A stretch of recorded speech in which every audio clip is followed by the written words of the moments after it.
আসসালামু আলাইকুম। সাবিনা টেস্টি কিচেনে তোমাদের সকলকে অনেক অনেক স্বাগত জানাই। বরাবরের মতো আবার একটা নতুন রেসিপি নিয়ে হাজির হয়েছি। খুব সহজভাবে অল্প উপকরণে দারুণ স্বাদের আলুর দমটা তৈরি করে দেখেছি, যা পরোটা লুচির সঙ্গে দুর্দান্ত লাগে।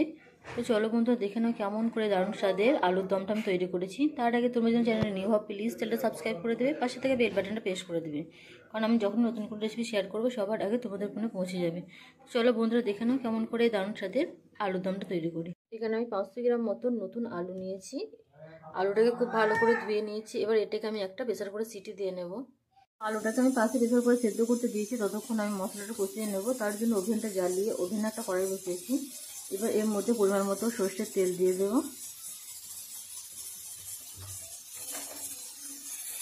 তো তেলটা দিয়ে খুব ভালো করে গরম হয়ে গেছে। এবার আমি এখানে কিছু ফোড়ন দেব।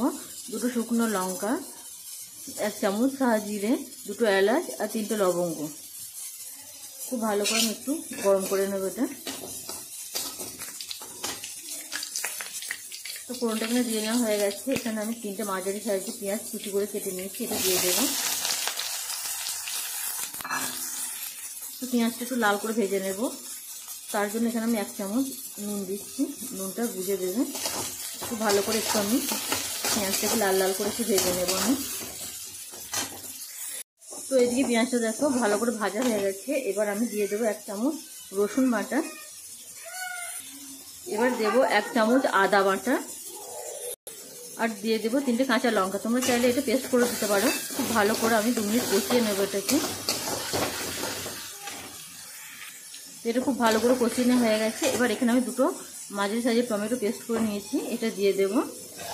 খুব ভালোভাবে আমি এটাকে আবারও কষিয়ে নেব। তো এবার এখানে আমি দিয়ে দেবো 1 চামচ হলুদ গুঁড়ো। খুব ভালো করে কষিয়ে নেব। এবার দেবো 1 চামচ লঙ্কার গুঁড়ো। খুব ভালো করে আমি কষিয়ে নেব এখানে।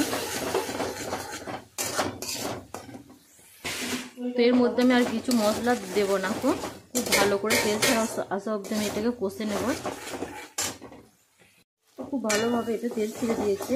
এবার এর মধ্যে আমি 50 গ্রাম মতো দই দিয়ে দেব। তোমরা চাইলে দই ছাড়াও এটা করতে পারো। খুব ভালোভাবে আবারও কষিয়ে নেব এটাকে।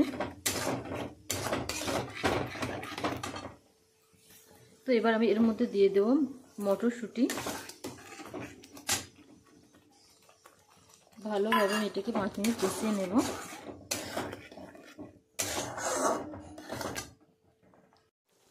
তো এই মশলাটা খুব ভালোভাবে কষে নেওয়া হয়ে গেছে। এবার সেদ্ধ করে রাখা আলুগুলো দিয়ে দেব।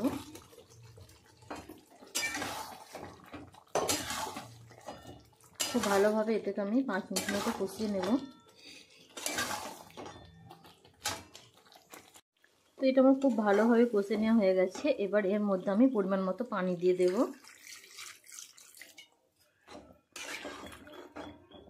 এটা আমি খুব বেশি ঝোল করব না, একটু মাখা মাখা করে করব।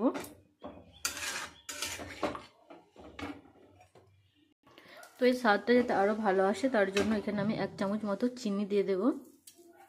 তোমরা একবার হলো এভাবে তোমরা এই নিরামিষ আলুর দমটা করে দেখবে। একবার হলো তোমরা এই আলুর দমটা করে দেখবে, খেতে কিন্তু দুর্দান্ত লাগে। পরোটা রুটির সঙ্গে তো খেতে খুবই ভালো লাগে।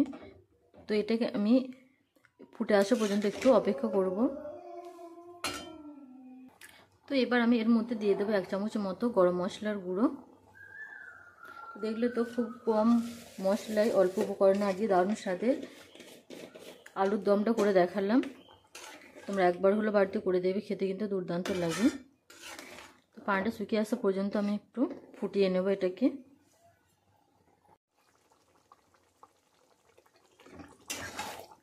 তোমার এই তরকারিটা রেডি হয়ে গেছে। এবার সব শেষে দিয়ে দেবো অল্প একটু ধনেপাতা কুচি। খুব ভালোভাবে এটাকে মাখিয়ে নিয়ে আমি ওভেনটা অফ করে দেব। তো দেখো রান্নাটা পুরোপুরি কমপ্লিট হয়ে গেছে। দেখতে কতটা অপূর্ব ও লোভনীয় লাগছে। তোমরা একবার হলো এভাবে করে দেখবে, খেতে দুর্দান্ত লাগে। ততক্ষণ পর্যন্ত সকলে ভালো থাকো। ফিরে আসবো আবার নতুন কোনো রেসিপি নিয়ে।